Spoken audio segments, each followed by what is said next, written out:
If you're just joining us, this is Breakfast Daily, and now it's time for us to get into our, tech consumers segment, and we'll be talking to the one and only Stephen Nasepwedi, the digital marketing consultant that always joins us here to talk everything tech. And today we're actually going to be talking beauty and beauty tech. Yes. So we're going to be unveiling beauty tech, and it's important to the cosmetic industry. So if you're a makeup artist, you work in the cosmetic industry, sit down, listen, because you will be needing this conversation.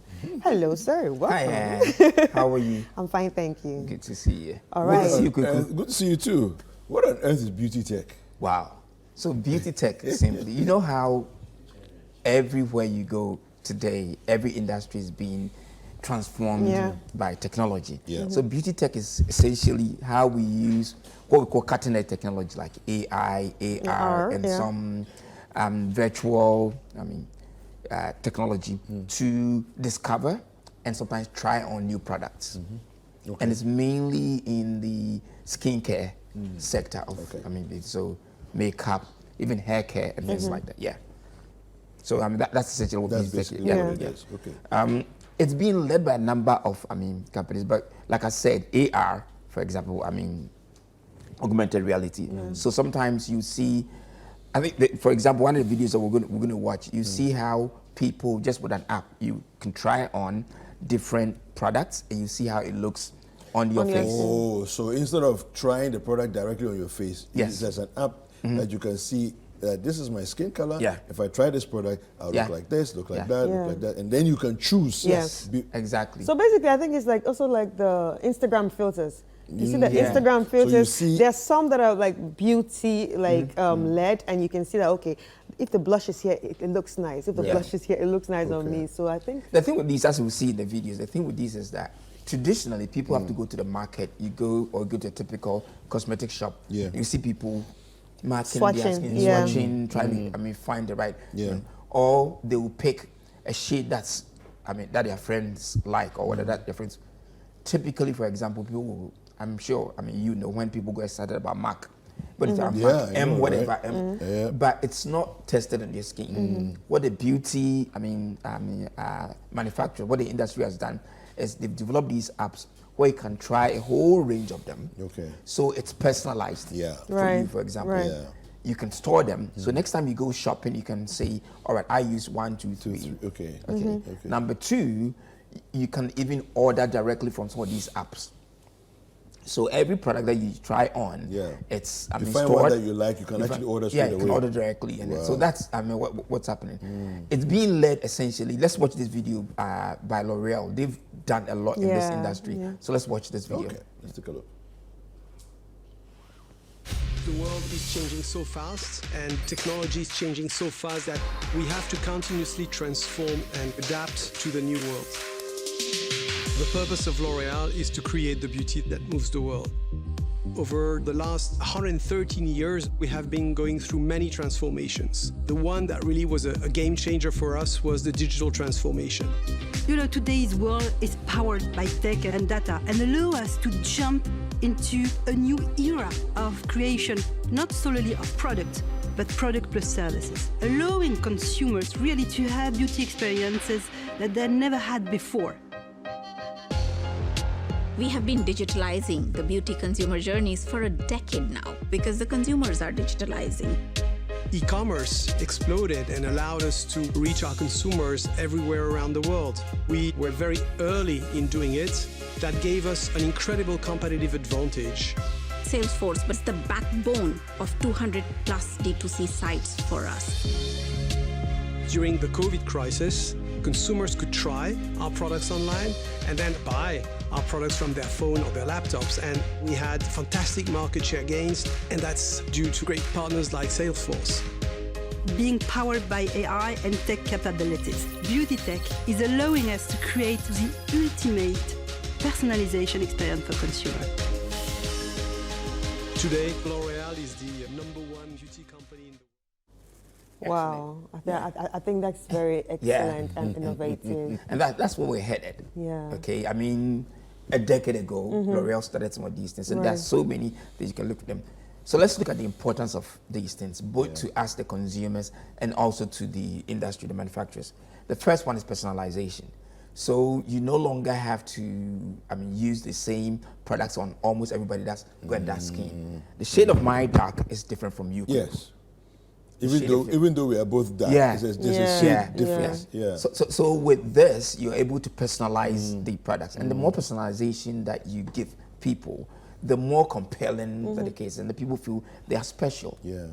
So they, my brand knows me, my product knows me. So that's a big one. Yeah.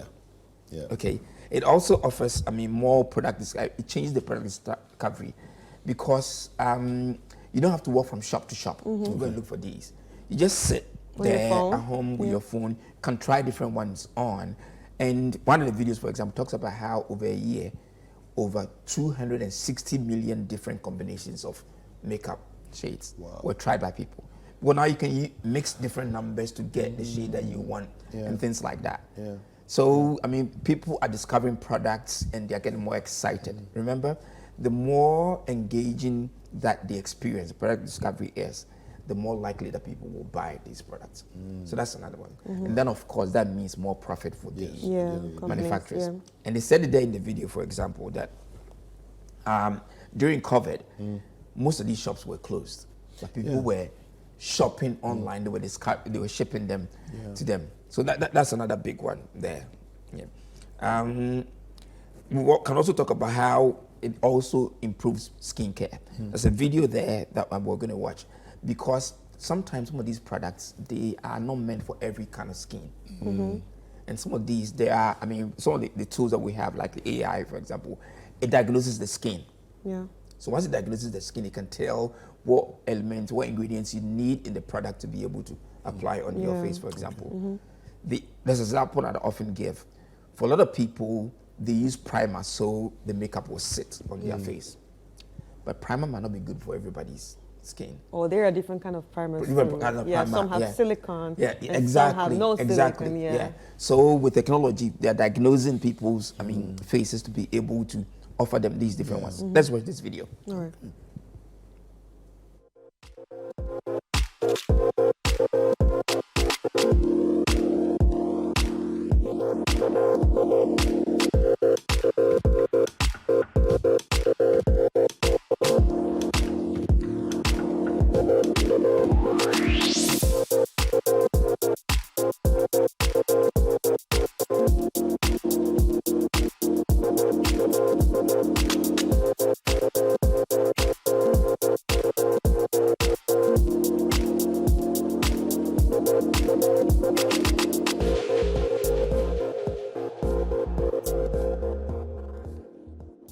Wow, I think that's interesting. So we just watched how you can choose different types of makeups. Like for the lipstick, we saw someone using the matte, the glossy, so she can actually see how it will look on her before she actually buys it. And I think that's really great. But I have a question. How does beauty tech actually contribute to sustainability in the beauty industry? Excellent. So, traditionally, the manufacturers will make different samples, multiple, like testers. That's what we call them in the business. Yes, testers, and they distribute testers for people to try on.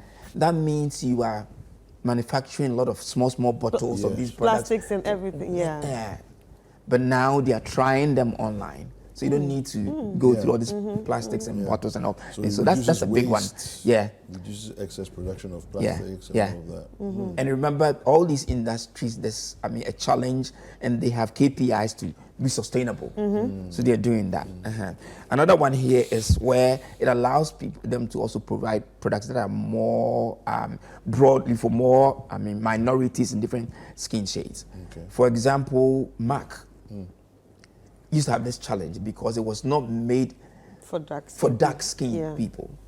And I remember Dark and Lovely had one that was made in the States for like dark people. But even that is not made for dark people in our part of the world. Well, in our part of the world, they were affected more by the sun and sweat and things like that. So what's made for people in like the colder climates, even though it's for dark people, doesn't work for us. But as people try these, and remember with technology, the data is going in there, and they are seeing, they are diagnosing the face, so they're able to manufacture products that are meant for more, diverse kind of people. And you said something just interesting right now. You said the data is there. Yeah. So that means it's important for every business to even take data. Yeah. I mean, everything you try on is stored. I'll give you an example. I used to have a client. I won't mention their name because of ads.